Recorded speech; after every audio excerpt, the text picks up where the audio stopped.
Good morning student, welcome to online class for class 7 GK. Today we are going to start our fourth chapter, create a green world. इस chapter में हमें कुछ ऐसे veg बताए गए हैं जिससे हम अपने सोसाइटी में, अपने एनवायरनमेंट में हो रहे पॉल्यूशन को कंट्रोल कर सकते हैं. First, it is better to walk on cycle to work rather than driving. Walking or cycling save upon fuel and trouble and cost of parking. These form of exercise also promote cardiovascular health and reduce risk of obesity.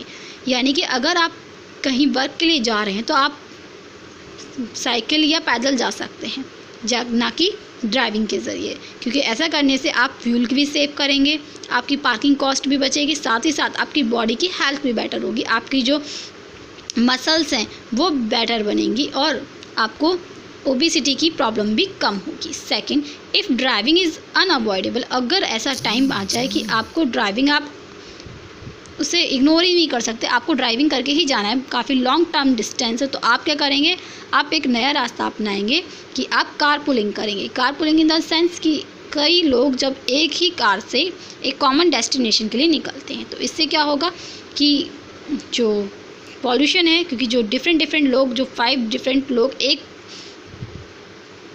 Car के अंदर जा रहे हैं, अगर वो different vehicle से जाएंगे तो क्या होगा, ज़्यादा पेट्रोल कंज्यूम होगा, ज़्यादा पॉल्यूशन होगा. लेकिन अगर वो सभी पीपल एक साथ एक कार में जाएंगे तो क्या होगा, कम पेट्रोल कंज्यूम होगा और साथ ही साथ पॉल्यूशन भी कम होगा. It is advisable to drive a moderate speed as 25% less fuel consumed while driving 50 km per hour. और अगर आप मॉडरेट स्पीड के साथ चलेंगे तो आपका 25% फ्यूल जो है वो कम कंज्यूम होगा 50 km per hour की जगह. It is advisable to wear clothes that can be washed at home and need not to dry clean. This reduces use of toxic chemical while also being cost effective. और अगर आप ऐसे dresses को पहनिए जो कि आपको ड्राई क्लीन ना करानी पड़े, आप उनसे घर में धो सकें. इससे क्या होगा, एक तो टॉक्सिक केमिकल कम यूज़ होगा, साथ ही साथ आपके लिए भी वो सस्ता रहेगा. Planting a sapling is the one of the best way ensuring and clean green environment. पौधों को लगाना आपके लिए सबसे ज़्यादा अच्छा तरीका है अपने एनवायरनमेंट को क्लीन और ग्रीन बनाने का. 5th पॉइंट है save electricity, turn off lights and other electric appliances. आप इलेक्ट्रिसिटी को सेव करिए, जब भी आपको ज़रूरत ना हो तो लाइट्स और बाकी इलेक्ट्रिक अप्लायंसेस जो हैं उन्हें बंद कर दीजिए. Use solar energy through solar panel, जितना हो सके सोलर एनर्जी का यूज़ करें. Setting the thermostat of air conditioner at 24 and 25 degree provide the best efficiency. अगर आप अपने एयर कंडीशनर को 24 डिग्री या 25 डिग्री पे रखेंगे तो वो ज़्यादा बेटर रहेगा. रिसाइकिल ओल्ड वाटर बॉटल और बाय रियूजेबल वन. आप क्या करें, जो पुरानी वाटर बॉटल्स हैं उनका इस्तेमाल करें या फिर ऐसी वाटर बॉटल ख़रीदें जो कि आप रीयूज़ कर सकें. यूज़ अ वाटर फिलर और a purifier instead of purchasing new water all the time. Bottle were causes wastage of container and while also being expensive. तो आप क्या करें, अपने साथ वाटर को लेके जाएं और बार बार बॉटल ना खरीदें, क्योंकि बार बार बॉटल खरीदने से क्या होता है, एक तो ये एक्सपेंसिव रहती है, साथ ही साथ वेस्ट क्रिएट करती है. 9th, से a big no to one time use plastic, include shopping bags, keep reusable cloth and paper bag. Plastic bags pose a major threat to marine life and environment. आप plastic को ना कहिए, उसकी जगह shopping bag और reusable cloth, paper bag, इन सब का इस्तेमाल कीजिए, क्योंकि जो प्लास्टिक बैग हैं वो हमारी जो वाटर में रहने वाली जो लाइफ होती हैं, जो फिशेस होती हैं, उनके लिए और हमारे एनवायरनमेंट के लिए बहुत ज़्यादा खतरनाक है. Save water, take a quick shower and not too leisurely bath. आप कैसे करें, जल्दी नहाइए ताकि कम वाटर को आप इस्तेमाल करें.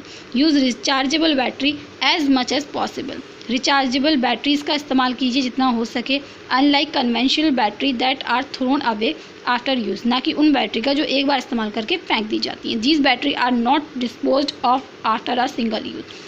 क्योंकि ये जो बैटरीज होती हैं उन्हें एक बार यूज़ करने का डिस्पोज नहीं करना पड़ता, आप उन्हें बार बार यूज़ कर सकते हैं। तो रिचार्जेबल बैटरी ज़्यादा बेटर है। They can be charge many time, उन्हें कई बार चार्ज किया जा सकता है। और this method use are save our money as well as environment. तो ये मेथड आपके मनी को भी सेव करता है, साथ ही साथ एनवायरनमेंट को भी। Fifth chapter is waste management, यानी कि आपके आसपास जो वेस्ट है उसे किस तरीके से मैनेज करना चाहिए। Burning, the best way to get rid of hazard waste is to burning it in incinerators. जो इनसिंसियर लोग होते हैं उनके लिए क्या है, बर्निंग सबसे बेस्ट तरीका है वेस्ट से आज़ाद पाने का, लेकिन ये हमारे क्लाइमेट को सबसे ज़्यादा नुकसान पहुंचाता है। Sanitary landfills, landfills is actually a large tract of land where waste material are burned and situated away from human habitat. The nature of waste that can be disposed in these landfill is harmful and generate a foul smell. अब जो sanitary land होती है, यहाँ पे क्या होता है, अलग अलग जगहों से कचरा लाके यहाँ पे डाल दिया जाता है। ये जो जगह बनाई जाती हैं ये ह्यूमन हैबिटेट से दूर होती है, मतलब यहाँ पे पीपल नहीं रहते, ऐसी जगह होती हैं, और यहाँ पे वेस्ट को डिस्पोज करने के लिए लाया जाता है।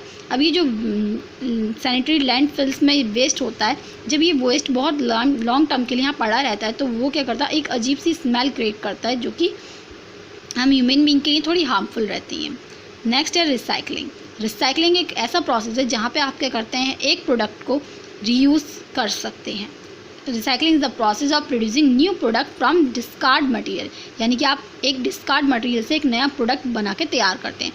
This reduce the use of raw material, सबसे पहले तो ये रॉ मटेरियल के यूज़ को कम करता है, साथ ही साथ limits the consumption of energy, consumption of energy को कम करता है। Also control air water and land pollution, और साथ ही साथ एयर वाटर और लैंड पॉल्यूशन को कम करता है। Composting, a natural way to recycling composting lead to biodegradable of organic waste, example left over food, manure, crop residue, wood, grass, trimming, leaves, paper, feathers etc, turning into a good organic fertiliser. अब compositing में क्या होगा कि आपका जितना भी ये खाना बचा हुआ होता है, जो क्रॉप का बचा हुआ पार्ट्स होते हैं जो यूज़ नहीं हो सकता, जो वुड्स का बचा हुआ पार्ट है, जो आपकी लीव्स हैं, पेपर है, इन सबको क्या कर सकते हैं, इन सबको हम एक मैन्योर में कन्वर्ट कर सकते हैं। Contribution toward the process of recycling. अब रिसाइकलिंग के प्रति हम क्या कंट्रीब्यूशन कर सकते हैं। पहला, avoid wastage of paper, printing on both side. आप क्या करें कि पेपर की वेस्टेज को बचाएं। अगर आपको प्रिंट करना है तो पेपर के बोथ साइड प्रिंट करिए। In case of simple side printout, the blank paper can be used for rough work और drawing। और अगर ऐसा हो कि वहाँ कंडीशन है कि आपको एक साइड पे ही प्रिंट कराना है, तो आप क्या करेंगे, उस पेपर को रीयूज़ कर लेंगे किसी और वर्क के लिए, किसी रफ वर्क के लिए या भी किसी ड्राइंग के लिए। Donate old clothes, books, magazine, toys, furniture and appliances to non-profit organization, local charities, so that these items may be put to other use। जितने भी आपके पास क्लोथ्स हैं, बुक्स हैं, मैगजीन्स हैं, टॉयज़ हैं, फर्नीचर हैं या फिर कोई अप्लाइंसेस हैं, तो आप क्या करें, उन्हें डोनेट कर दें किसी लोकल चैरिटीज़ को, ताकि उसका इस्तेमाल कोई और लोग कर सकें। One could become a member of Free Cycle, which put you in touch with member of your community who may find you old discard item useful। ऐसे जगह के मेंबर रहिए जो कि आपको क्या कर सकें, जो पुरानी डिस्कार्ड चीज़ों को एक यूज़फुल आइटम में कन्वर्ट कर सके। तो ये सब क्या है, ये सब तरीके हैं हमारे नेचर को बचाने के। हमारे नेचर में जो इस समय इतना ज़्यादा पॉल्यूशन क्रिएट हम कर रहे हैं, अगर हम सही तरीके से चीज़ों को इस्तेमाल करें, उनको रीयूज़ करें, रिसाइकिल करें और इस्तेमाल कम करें यानी रिड्यूस करें, तो क्या होगा, आपका नेचर इतना ज़्यादा पॉल्यूटेड नहीं होगा जितना इस समय हो रहा है। So this is the end of the chapter.